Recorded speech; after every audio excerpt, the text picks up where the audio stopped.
Well, as you said, Brooks Stolniker, I've got about 2 hours of information to pack into 6 minutes, so strap in because we're going to be talking some word gusts here. So who are we? RIT, First Responder Benefits Program. So briefly, I do have a couple businesses. My office is back here. I'm a financial advisor with the Stolniker Group. I also have a financial wellness company, the Financial Fire Drill, as well as overall wellness company. We're Evolving Fitness Fire Drill. Out of that, being a first responder and having the wellness and knowing the shortages, a local group of first responders here in central Pennsylvania, we founded RIT First Responders Benefits Program. RIT is a rapid intervention team. So in the fire service, if you go to a fire ground, you'll see a group of individuals outfitted, ready to go. Their sole purpose is to go in and save firefighter lives in case of a mayday. Our sole purpose is to save the volunteer fire service, and we're going to explain why. So recruitment and retention, I apologize, it's a little bit small, but I want to have some statistics. 90% of the fire departments utilize operational volunteers right now across the country, okay? Most fire departments across the country are volunteer. Numbers in Pennsylvania, 97% of fire departments are volunteer across the state. So where that's important is back in the 70s, there was approximately 300,000 volunteers. 2000, there was about 60,000. Right now, there's an estimated 38,000. So we dropped 90% while call volumes have doubled. So there's a catastrophic problem. And although it was addressed with some different studies back in 2004 and again in 2018, nothing has been done. There's been no substantive change in those numbers. So we are looking to do that through some recruitment and retention, things that we have going on. You're going to hear later about a podcast with Danville Fire School. You may have seen it on WNEP today. Not going to steal any of their thunder, but that is, one phenomenal thing that is happening to try to change those. So in my business, I was actually at a wellness conference, and one of the #1 requested benefits for employers these days is wellness. So I thought, all right, how can we incorporate that? On the way home, I see that there is a new documentary movie that's soon to hit called Odd Hours, No Pay, and a Cool Hat. That's true, but no pay. Could we do benefits for volunteers? So I engaged the company USI, who I'd met down there, and I said, you guys do affinity programs, including a big one, Penn State Alumni Association. Being a Penn State alum, I had that interest. I said, could we give benefits to volunteers? We don't know. Well, okay, we don't know, but can we try? So over the last couple of years, we have done that. We have built a benefits program. We are going to call it a wellness program. We just heard about name changes in business. We're going to change ours because, as I found out, you can get funding for wellness, but not funding for benefits, even if your benefits are wellness, as crazy as that is. So we're going to go through a little bit of a shift. And again, I could spend hours talking about the things we've learned, and it would blow your mind, the crazy things that are the obstacles. However, we're here to talk about opportunities. So our wellness package, what we have in that for the first responders, which is live now, we have a lot of first responders locally utilizing these benefits. We have the financial wellness, life insurance, $50,000 of 24/7 coverage, roadside assistance are coming online October 1. Telemedicine already being used. Counseling services, a huge one. We have what's called FRAP, First Responder Assistance Program. It is a counseling program done by a first responder for first responders specifically. As we found out, that is already being utilized and huge. I talk about recruitment and retention. I think retention is the #1. We're losing a lot of folks just because of that. The burden for the calls, the burden for the fundraising, and the mental wellness aspect. New folks coming in, we want to train them how to deal with those things and have that outlet. So I think that's important. If we retain, that's our #1 recruiting mechanism, as well as discounts and a full wellness platform that we built. I don't have time to showcase it afterwards. I'd be happy to do that, show you what we built, how it's being utilized. There are so many tools in there. I took just a screenshot, a generic one. It has our logo, ours has the logo and everything up, but it's called My Health Hub. Has risk assessments, calculators, meal planning, more things you can shake a stick at to recruit, retain, and reward the current first responders. So that being said, we need to have an evolution of change. We've always done things the same way, and it obviously isn't working, but we continue to do it the same way. We need more community engagement. That's the events like the podcast. We truly need the community. And where I mean that is right now there's a reasonable expectation. You have an emergency, you dial 911, somebody's going to show up. That reasonable expectation could easily go away, and it's happening in communities right now across the country. We need the community to step up and recognize that help. How can they help? Fundraising. You may not want to run into a burning building. Go to your local firehouse and ask how you can help with fundraising. There are fundraisers, there are HR professionals, there's tech professionals in our community that could help those departments. It also then takes the burden off of people who are currently doing it so they can run the emergency calls, spend more hours with their families. A consistent message. Every department does things differently. Some's working, some's not. So we want to make sure we have that consistent message and be helping each other out. So I got the quick, so I'm going to talk faster here. So marketing campaigns, grant resources, which are huge. We can talk about that. Feel free to ask me a question on that. Consolidation help if needed. And we're coming down the home stretch. We're going to skip over that one. We'll talk about that in a minute. I was prepared for 20 minutes to speak, found out I had 6 minutes. So anyways, investment and comparison. This is a quick one I want to hit on. We can do ours for about $175 per head per year. I'm going to get down here to a Union County hybrid. Union County has the only hybrid station, which means some career, some volunteer. Right now, they have 25 paid staff, and they told me we are grossly understaffed. Well, great, are you hiring? We're trying, but they can't hire anybody. So to go paid, that's the problem. They can't hire anybody. It would be estimated using their numbers, $4.5 million a year to go hybrid in just Union County, and that would still be understaffed. Where again, we can put a program in place, about $675,000 is what we're looking to raise for a 2-year pilot program. So to save the volunteerism, and I could go on about everything I've gotten out of volunteerism. There's some volunteers in here today. I'd like to thank everybody, but I'm cutting into my time here. Feel free to talk, ask how you can help. So funding the plan briefly, we're looking private, churches, businesses, community fundraising. Fulton Bank has already given us a generous donation. I wrote a grant. Dagenstein gave us a wonderful grant that got us started, but we need more. State, federal assistance, including AFG and SAFER grants. That's been a little more of a struggle. State wants us to go to Fed wants us to go to state, so we're back to the community. At the end of the day, it's everybody's problem in the community. And I'll wrap up 4 questions with, somebody I spoke to said, well, that's not our problem. You're going to need to go talk to them. I simply asked, do you live in this municipality? Yes. If your house is on fire at 2 o'clock in the morning and nobody responds, whose problem is it? Well, geez, mine. Exactly. That's the message we need to get out. We need everybody's help, not only to help physically at the firehouses, whatever capacity you can do, but then also the funding to do things like this for the ones that are taking care of us. So with that, I'll take a breath, open it up for questions, and we'll get a little more information there. Hopefully I didn't go too far over. Who's got the orange box? Behind you. Ta-da.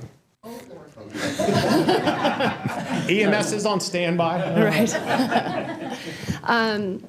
When it comes to the funding aspect, yes. What kind of organizations have you already spoken to about funding for this project? Well, again, we've gotten a couple businesses that put in. Dagenstein gave us a very generous grant. Other than that, we've been talking to state and federal level. We put in for a SAFER grant, but even the SAFER grant, $360 million for SAFER grants, 10% of that goes to volunteers.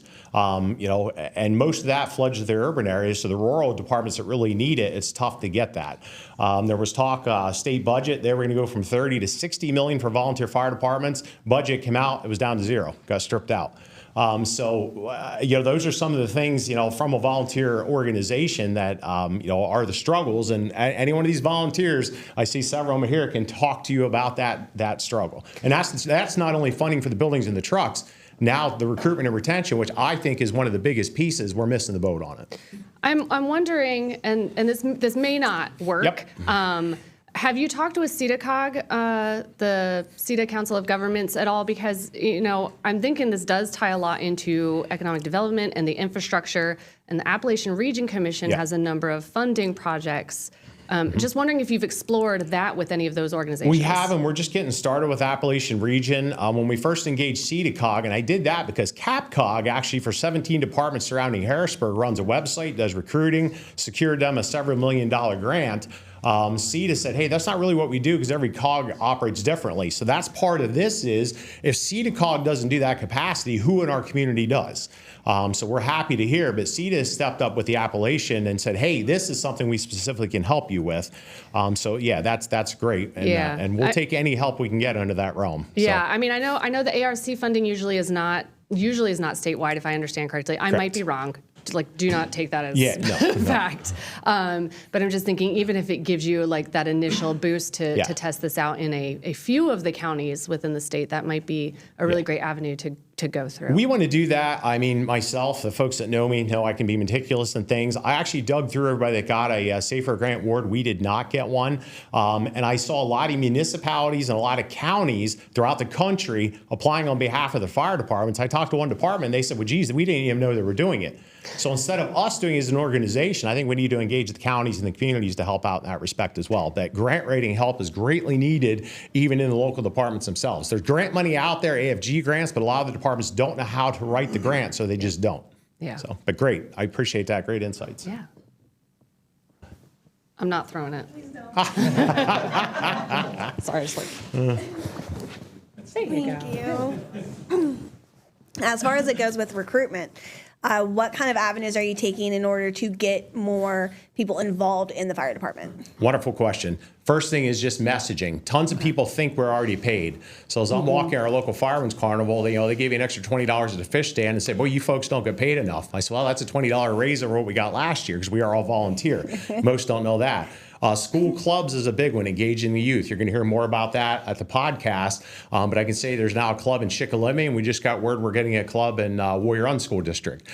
So that is growth, engaging the youth, talking about college living programs. Lots of colleges or lots of fire departments will let college students live there as long as you can actively be a firefighter and do that free of charge. A lot of people don't know about that, and there's a lot of living programs now that have vacancies because people don't know that. So we're engaging that. I also then, we have several other outreaches. I want to get folks that are, retired that have, business interests. My old department, the number one person making calls, he ran over 600 calls last year, is 67 years old. Actively packs up and goes in fire. So I think there's that as well as college-age kids. Bucknell has a program called Serve. They've got students that are serving at Lewisburg, which is the combo department. So I think we can engage those avenues as well. Okay. Yep. So back secondary, Yes. are you going into like elementary schools? Because I know if you start young, Yeah. I know 15 years ago, Jersey Shore area, Station 45, Yep. we had a very deficit for volunteers. Yep. There was a joke about the 3%ers. And so I was talking about, my mom's a school teacher in that area. They have state police come in as a presentation, but they don't have fire departments coming in as presentations. Okay. And I'm not sure if that's an avenue that you could reach out to get kids. They're not going to volunteer just yet. Right. They see you guys, they see you in your uniforms, and they think, I want to be like them. 5 years later down the road, when they're at the age where they're able to start volunteering, getting those hours in, then you have a number of kids that are getting that interest back into their systems. Yep. Yeah, I fully agree. I can tell you my department, they've done Fire Prevention Month in the elementary schools where we actually roll up, do a simulation in the fire trucks. And that's when I was in elementary school a couple years ago. That was one of the things that got me interested in that as well. So I know we're doing that locally, which then feeds into the fire clubs. And Eric can talk more about that. We have Deanna, who's the president of the State Fire Association.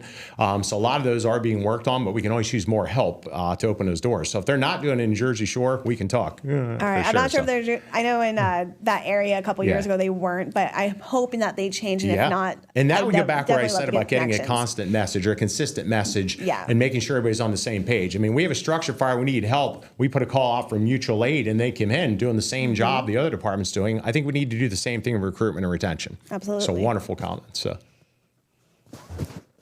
I want to throw it. anybody else? I'll Geez, add something in. So Yes, sir. maybe this is going to sound very come to the podcast next and continue these conversations. And there's also, I know you're doing work around wellness, and then I also think it's to get these behavior shifts, right? Because you can show up, you can present, you can you do the presentations. There's got to be an aspect that's kind of what leads people to volunteer, right? What leads people into this action of once they see the presentation at elementary school, I'm going to sign up for that, right? Where we see it in a high school, I'm going to sign up for that. It's kind of like backing up and seeing, because we were probably doing those things, and yet we were still seeing the decline. Is that fair? Like, to a certain degree, like to a certain degree, since the 70s, there's been a constant decline. But why? That can get into a whole other thing about, the community aspect of it. That's one thing I didn't miss. What folks don't realize often about the volunteer fire services, we're the backbone of the community. Where I say that is we're Santa Claus. Trevor plays Santa Claus as well. He's getting ready for the part.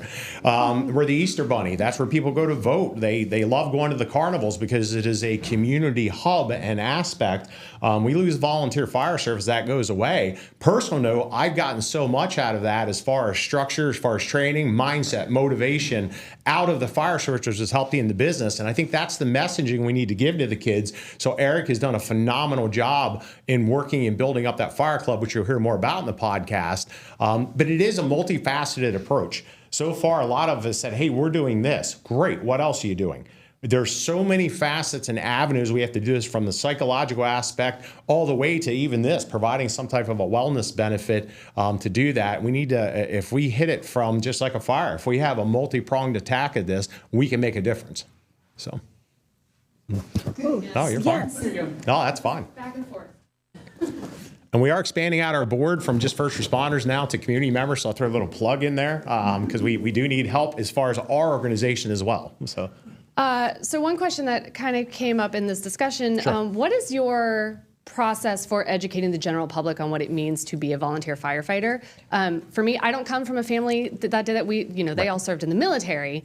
So, my initial thought is, oh, I don't have time to volunteer. Like, that feels like it's a really big responsibility. It's going to eat up a lot of time. Yeah. I'm too old to get trained to be a volunteer firefighter. Or conversely, I was under the impression like teenagers couldn't do anything with that. And I just recently learned from a friend, her 16-year-old son is doing stuff. Yes. So what kind of education do you have just about the fact that I don't think people really are aware of even what it would look like to volunteer? Great question. So currently we are filming videos to put out on that. We're doing a big campaign since we have funding for that. We're building a fancy new website, which I can't showcase today just yet, but Seven Mountains Media, we've engaged them. So we're going to have that and a big education component to that website and the videos. And we think that's going to be a big shift as well. But we have that as well. I'm too old to get trained to be a firefighter, and it takes a lot of training to be an active firefighter. But I know people who do community event planning, who do fundraising, who are tech people, who can help us do that.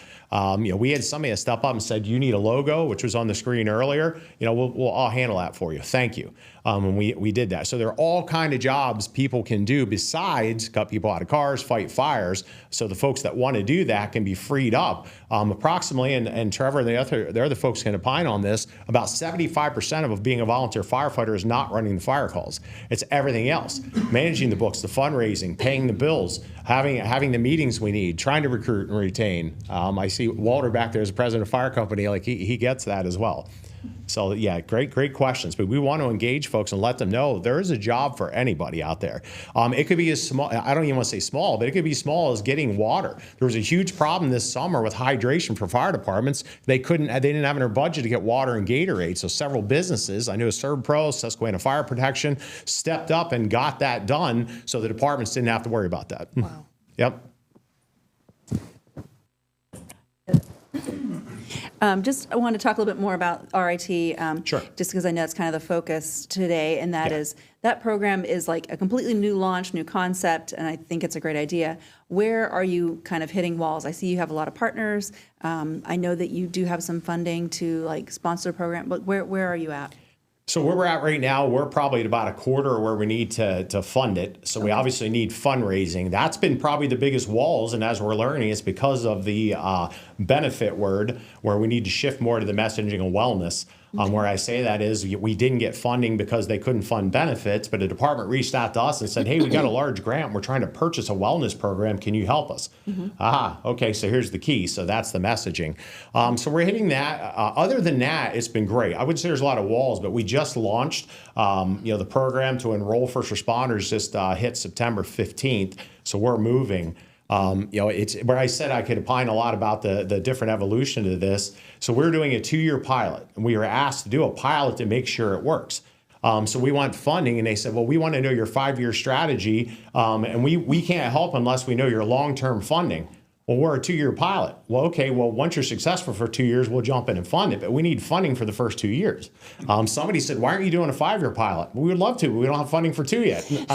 So that's been some of it is getting the funding, but it's coming in. I've said to Trevor, who happens to be the president of our board right now, in the 5-county area we're looking to target, if every household would kick in $5, we could easily fund this. So a lot is just that messaging, in that realm. But that's, we've just started, but we're already seeing folks who are using the counseling service, the telemedicine. We're getting positive feedbacks on what we've built so far, which is good. And I said, if we can help one person out, that's great. We want to affect those numbers. So that's enrollment. And what's your goal for enrollment? We budgeted for 1,500 first responders because we estimate, that's another problem. Nobody really knows the numbers that are there. We estimate there's about 1,500 volunteers in the 5-county area. So we budgeted for that. Right now we have just over 500 on the program. We have actively using the Wellness Hub just about 100. And again, it's one of those, just because it's there doesn't mean people are going to use it, but we get that engagement, which I'm happy with that we're helping folks and making a difference there. But that's, again, this is just one piece of the overall RIT initiative is that wellness. The rest is we want to be able to be consultants to the departments, bring in business, fundraising, consolidation help if they need it, the power of purchasing. That's one thing I didn't get to touch on the slide, so I'm going to take a second to touch on that. My vision is like a department. They may have $500 to spend for their recruitment and retention. Doesn't do a whole lot when it comes to advertising, things like that. We would love to pool those resources in a central PA area. And again, now there's 150 departments. Okay, now we have $75,000. We can do a lot of things for recruitment and retention. So yeah, that was, thank you, Mark. What that $500 gets. And again, it's the program benefits that we have, marketing, media, HR, podcasts. We can pay for those things, tracking resources, because right now, a lot of departments don't know who they have, who's going to respond. If we can help with that as far as our website, that's going to do it. Grant assistance, even if we have to pay for a grant writer, we can do that. I had departments reaching out to me. I wrote a Degenstein grant, but I'm not a grant writer. So we need that help. And then budget analysis and resource comparisons. I reached out to Susquehanna Fire Protection. I said, if a department comes and buys 10 air packs, it's X price. If they buy 100, great discount. Well, if we have several departments in the 5-county area using the exact same MSA packs, why aren't we doing the power of purchasing, which then gives them more money to put toward recruitment and retention? So those are all things we want to help with. So great questions. Sorry, I took a little extra time there to throw on my extra slide. Thank you, Mark.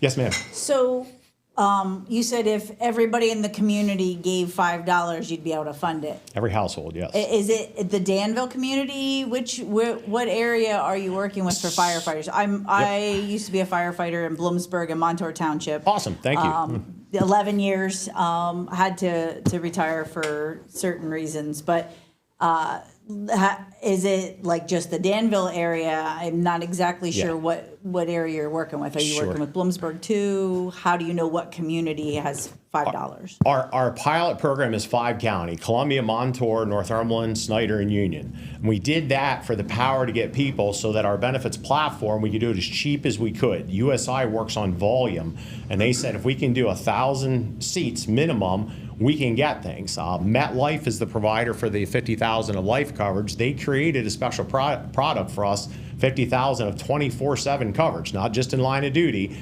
because they believe in the initiative, but we had to get those numbers. So we went out from just talking Montour County to a 5-county area. We've actually expanded beyond that just because we're not filling the seats that we have now. And there's a lot of good initiatives, which may or may not be talked about in the podcast. I don't know if you're going to talk about what's happening in Wayne County, Eric, at all, but that department, we offered Honesdale to come in because they're doing some really cool things with students, CTE programs. So we have offered it to other more rural pocketed so we can kind of study those as well, because I can get a lot of things out of the data of what's working, what's not, so then we can kind of project a game plan moving forward for recruitment and retention. So but in those 5-county, I looked at census data for those 5 counties, and again, if every household, not that they will, were to kick in $5, so then now there's talks about, do we look at a small mill tax, because certain municipalities are doing that. Maybe we need to do that to fund recruitment and retention. But again, I can talk more about that afterwards, things we've learned of how that's working. But there are departments that are sitting on pools of cash from those small mill taxes that they don't know what to do with them. The departments themselves. So those are I was thinking the same thing. Yep. And if people just knew $5 a cup of coffee, Starbucks, Dunkin', and one would make a difference for a whole year. But getting that message out. Yes. People are always like, oh, I don't have $20 to give, but I have $5 to give. And so I know Millville does a bucket, the boot The boot. Fill the can boot. came- Fill the boot. can And a lot of came, those you know. go to the departments for operational expenses. We don't That's want to true. take away from that at all. Right. This would be above and beyond. But Right. again, most people don't know we need to recruit and retain. They think we're already paid. And that's a big one. I didn't notice it as much till we started this and people talked. And when I was, working, taking my time to work at that, and how that came out, I don't want to go too far. Where you tell me to be quiet, I need to be quiet. Somebody said about, wow, you guys work all day and then do this. Yeah, at our other jobs, they didn't know we were paid. I said we volunteer to raise money. To then volunteer to spend hundreds of hours to train. I said the fancy squad sitting out there was $750,000. We had to spend extra time fundraising for that. To then volunteer here so we can keep the lights on. To then be able to volunteer to go out and run the calls. And it blew their mind. You get it being a Oh, I do, volunteer. yeah. These fine folks Yeah. get it. It blew their mind. So I think messaging and just getting the message out is going to move the needle. Because right now we haven't really moved the needle. So there's a lot of initiatives throughout the country. Ours is a little unique, but we're excited and we're being looked at by other parts of the country already. So I'm excited for that, what it holds. So, I mean, kudos to everybody here. Dina, what you're doing at the association, all the other firefighters, first responders, Walt, what you guys are doing, Eric with the Fire Club, absolutely phenomenal. And thank you, Bucknell and 1 Million Cups for allowing us the platform to do this. So forgive me if this is not in your area of expertise. Sure. For example, I've lived in Danville Yes. for 14 years. Had no idea that you needed money, that the fact that when I donate, Yes. it doesn't go to you. Yes. Does anybody know of anything in the Danville area where they have like a volunteer day where, you know how we just had like Fall Fest? Yes. And we line up as crafters. Is there anything like that where people go and they understand like, hey, this is a part of the community? Because the only way that I know Boy Scouts are coming to my door is because I leave them something on my door and it's very helpful. Yeah. So I don't necessarily, I'm not always in the community, but when people send me stuff, I pay attention. So I don't know if anything like that might strike a chord with anybody else. Getting it in front of people's Yes. faces and literally put like $5 per household will sustain us for the year. Boom. Like that is a message. Yep. Oh, I'm sure I could do $5. 20, yeah, I'm with her. I see Yes. that. But 5, that one registers. Well, today's kind of the first public forum I've said that because our messaging coming out, we want to get the website before we hit the cameras. We've already talked about some of the things we're doing with Fox 56, WNEP. We want to do pressers. And again, this is a national thing. So there was a national news story done by Fox 56, but then the local, Jake Sayware, came out and talked about like a little microcosm of collecting data, how Bucknell students were helping us. They're waiting for more follow-ups to those, but we think we need to have the website completely finished and everything in polish before we do it. But if a business steps up today and says, hey, we're here to help, we want to do this, we want to help you fundraise, we're not going to say no. We are a 501c3. We navigated that as well, so that was a big hurdle. Now that we have that done, we're ready to roll. So, yeah, thank you. Anything else? I'm sure I'm butting up against my time. I don't want to cut into any podcast stuff here. Time for one more? Oh, I think we have one over here. I'll be quiet soon, Eric. Then it's your turn. Actually, just kind of a statement. I do want to let everyone know that we are doing a community fire prevention event on Saturday, October 5th at Weiss Markets. Anyone's welcome to come out. It'll go from 11 till 3. Hope is to have members of the fire club and the fire departments there, just for you to see kind of what we do, meet the men and women who serve the community. Yes. Thank you. Awesome.